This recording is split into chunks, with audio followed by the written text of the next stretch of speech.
இப்பொழுது நாம் என்ன செய்ய போகிறோம் என்றால் ஊதாரி மைந்தன் ஓமை, அதாவது காணாமல் போன மகன் ஓமை என்று விவிலியத்தில் இருக்கக்கூடிய ஒரு பகுதி பார்த்து வந்தோம்.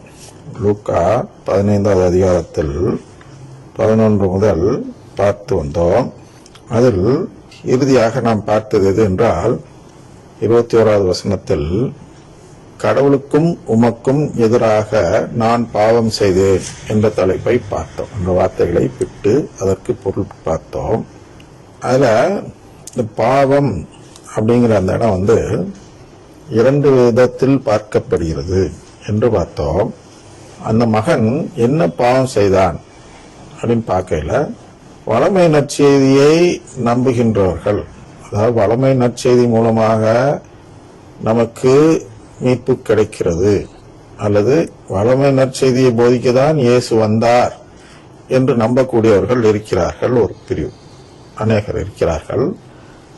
அவர்கள் இந்த பாவம் என்பதற்கு, அதாவது இந்த மகன் செய்த பாவம் என்பதற்கு என்ன விளக்கம் தருவார்கள் என்றால், அந்த மகன் சொத்தை பிரித்து கேட்டு பெற்றதும் அந்த சொத்தை காப்பாற்றாமல் ஊதாரித்தனமாக செலவு செய்து அதை அழித்ததும் பாவம் என்று பார்ப்பார்கள்.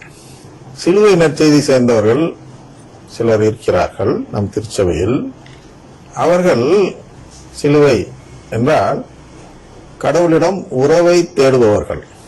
எனக்கு உறவு தான் முக்கியம், இந்த வளமை இளமைக்காக நான் இயேசுட்ட வரல, அவர் எனக்கு எப்படியோ உறவு கொடுத்து அவர் குடும்பத்தில் என்னை சேர்த்து விட்டால் போதும் என்று நம்பக்கூடியவர்கள் என்ன செய்வார்கள் என்றால், இந்த வளமையை தேடி போகாததால் நமக்கு வரக்கூடிய கஷ்ட நஷ்டங்களை, இந்த உலக வாழ்வில் நம்மளுக்கு வரக்கூடிய கஷ்ட நஷ்டங்களை சிலுவையாக ஏற்றுக்கொண்டு சுமந்து அந்த மீட்பு பெறுவதற்கு இவ்வாறு செய்வது, கஷ்டங்களை ஏற்றுக்கொள்வது என்பது நம் விருப்பத்தை தெரியப்படுத்தி கடவுளிடம் விண்ணப்பிக்கும் செயலாக அந்த சிலுவை செயல்படுகிறது என்று பார்ப்பார்கள்.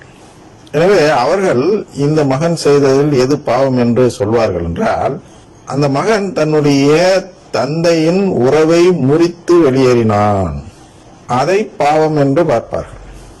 ஆனால் காணாமல் போன மகன் ஊதாரி மகன், அப்படி அதை ஒன்றும் ஊதாரி தந்தைன்னு சொல்லுவாங்க. சில குருக்கள்லாம் பார்த்தீங்கன்னா ஊதாரி தந்தைன்னு சொல்றதுல பெருமைப்படுவார்கள். ஊதாரி தந்தைன்னு என்ன, இங்க தந்தை தான் ஊதாரித்தனமா கொடுத்து விட்டாரு, திருப்பி அவனை சேர்க்கிறாரு. அதுனா அவ்வளவு பயங்கரமான ஒரு வளமை போதனை அது, ஊதாரி தந்தை.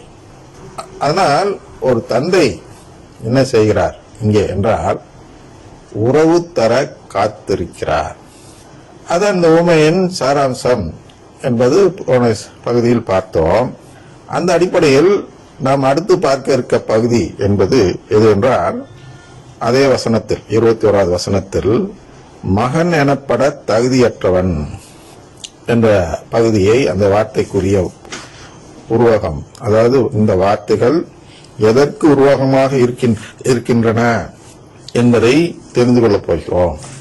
அதை மறைக்கப்பட்ட உண்மை என்று சொல்கிறோம். உருவகமாக தந்து விடுகிறார்.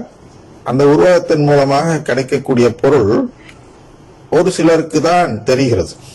அதாவது உண்மையான தூய ஆவியின் துணை அல்லது வழிநடத்துதல் என்ற அந்த உதவியை பெற்ற நபர்களுக்கு இதன் உள்ளே இருக்கும் பொருள் விளங்கும், மற்றவர்களுக்கு விளங்காது என்று அவரே பல இடங்களில் சொல்கிறார். குறிப்பா மத்தேயு 13:10 சொல்கிறார்.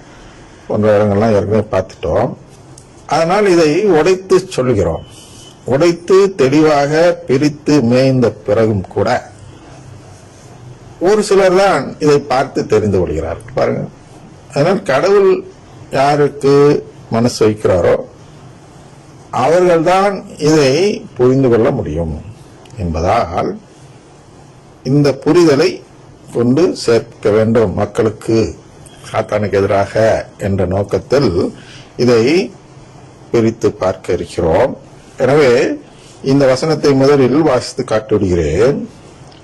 அந்த மகன் என்ன சொல்கிறான் என்றால், அந்த அப்பாவிடம், மகனோ அவரிடம் அப்பா, கடவுளுக்கும் உமக்கும் எதிராக நான் பாவம் செய்தேன்.